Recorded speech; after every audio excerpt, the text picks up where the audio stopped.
I actually pulled up some other quotes too. In the beginning of the book, I talk about some of these massacres that were considered committed by the soldiers. Yeah. In some of these raids. Mm-hmm. And this is one right here. John S. Smith from his congressional testimony. This is from the Sand Creek Massacre, by the way. I saw the bodies of those lying there cut all to pieces.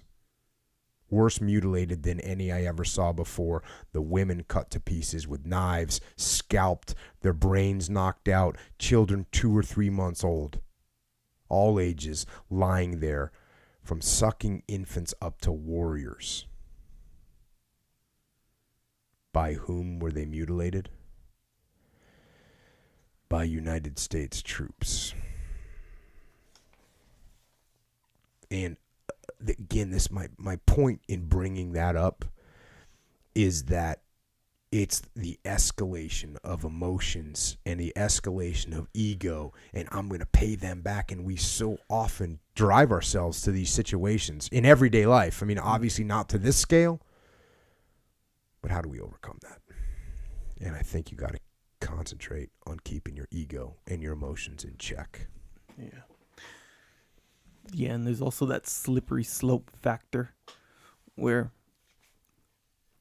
like, remember the one, I think it was My Lai, where we're talking about the slippery slope, and kind of one thing leads to another, where if you kind of look at the end the result, you're like, no way, I would never do that. I would never be in that situation. But it starts like with one little thing, so from Absolutely. one step to the next step, Yep. or for one little step where you slide or on the slippery slope, it's like, that's easy, where it's like, all right, one guy gets mad, he slaps this guy, or even, I mean, it goes really with anything with a slippery slope, anything, like cheating on your diet. I don't know. It does. And what we're really talking about is, what's the cure to the slippery slope? It's the discipline. Yeah. It's maintaining the discipline. It's maintaining the personal discipline, what you're talking about. Like, it's a slippery slope, going down the donut slope. Yeah. Right? We don't want to do that. Yeah. But on top of that, you get into a leadership situation. Absolutely. It's a slippery slope. Yeah. And you give that little bit, you think, it's no big deal. I like that guy. Hey, he got a little angry. That's okay. Yeah. But everybody else saw that happen.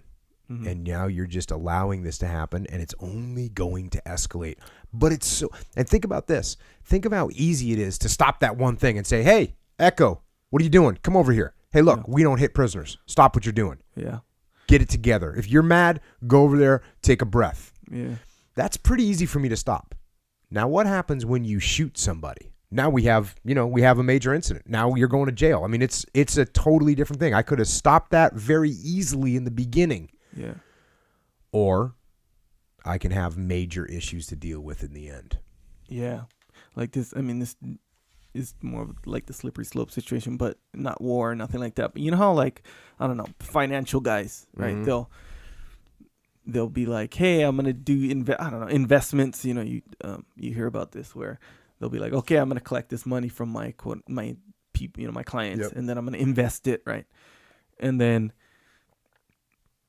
hey, I'm just going to grab this little bit. I'll pay it right back. Oh, yeah. Next thing you know, you got a level 7 Ponzi scheme. Yeah, see that, and that's the thing. That's the slippery slope where when you start, even before you like start to slip or whatever, when you start, you think of, okay, where I am right now and going to prison for the Ponzi scheme. Yeah, you never would have. Like, you never no would way. have seen that. No way. I'm going to, I've seen. Have you ever read, does that sounds like that would really be the psychology of people that do that.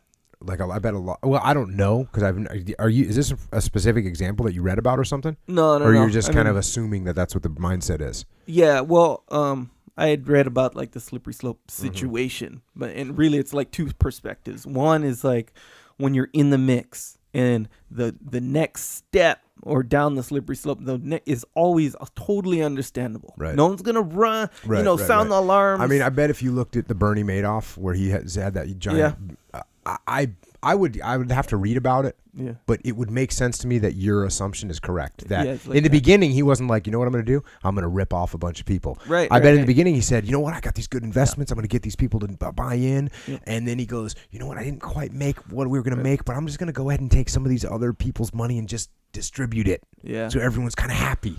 Yeah. And That's where it starts. Yeah, And then you realize you can get away with it, and you go on down that road. Yeah, That's ego, by the way, because that's just ego. Because you're like, I don't want to admit to everybody that, hey, I didn't make the money I promised you. Yeah. So you know what I'm going to do?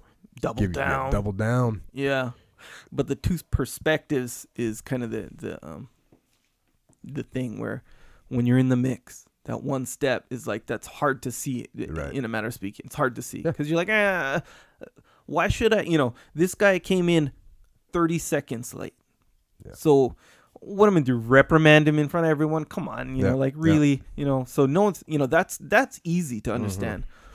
But every last employee never coming in on time. You're like, no way. Yeah. Impossible. No way. When I started this no way I would ever let that happen. But here's the thing. It will happen with that, because of that. Because each little step is hard to see. You can't see it. That's why it's like, this is the rule and straight up. So, sticklers of, people like when they're sticklers on the rules. Yeah. It's kind of like, I guess maybe like socially the norm is like, he's a stickler. He's a tightwad, whatever, But I will say this, some though. value to that. There's also the way to lead. Like when you heard about Benteen wouldn't have called the guy out like that. Yeah. But he would have just given him a look. Right. Don't you think it's a good idea? Don't you think it's really important that we are on time? Yeah. We wouldn't have called him out in front of everybody or reprimanded him, but he still would have been a leader. He still would have led. And that's what we want to do. Yeah.